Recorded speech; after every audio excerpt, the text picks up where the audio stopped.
সরকারি নানান সুযোগ সুবিধা থাকা সত্ত্বেও স্কুল ছুট বন্ধ করা যাচ্ছে না। বেশিরভাগ ক্ষেত্রে কৈশোরের গণ্ডি পার না হতেই দারিদ্র্যের কারণে রোজগারের তাগিদে ভিন রাজ্যে যাওয়ার প্রবণতা বাড়ছে। ফলে কৈশোরেই পড়াশোনার পাঠ চুকিয়ে দিচ্ছে অনেকেই। এই প্রবণতা প্রভাবিত করছে অন্যদেরও। স্কুল ছুটদের ফেরাতে উদ্যোগী হয়েছেন পূর্ব বর্ধমানের কালনা 2 নম্বর ব্লকের অকালপোষ অরবিন্দ প্রকাশ ঘোষ উচ্চ বিদ্যালয়ের শিক্ষকেরা। তারা সহপাঠীদের নিয়ে স্কুল ছুট পড়ুয়াদের বাড়িতে বাড়িতে যাচ্ছেন। মিড ডে মিল সহ নানান সুযোগ সুবিধার কথা তুলে ধরে তাদের বোঝাচ্ছেন।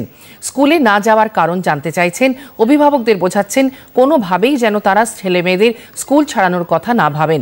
2 স্কুল ছুট পড়ুয়াকে তারা স্কুলে ফেরাতে সক্ষম হয়েছেন বলে জানিয়েছেন স্কুলের ভারপ্রাপ্ত প্রধান শিক্ষক সুদীপ্ত ঘোষ।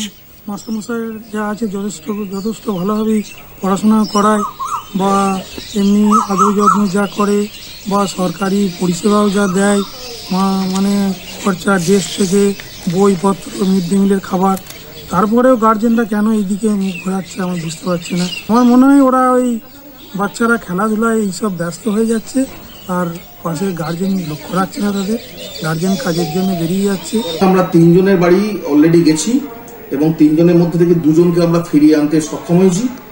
এই 2 জন অলরেডি আমাদের স্কুলে ভর্তি হয়েছে এবং আমাদের বিদ্যালয়ের তরফ থেকে তাদের যে টিউশন ফি বা যাদের ভর্তি ফিটা আমরা মুকুব করেছি। এখন বর্তমান সরকার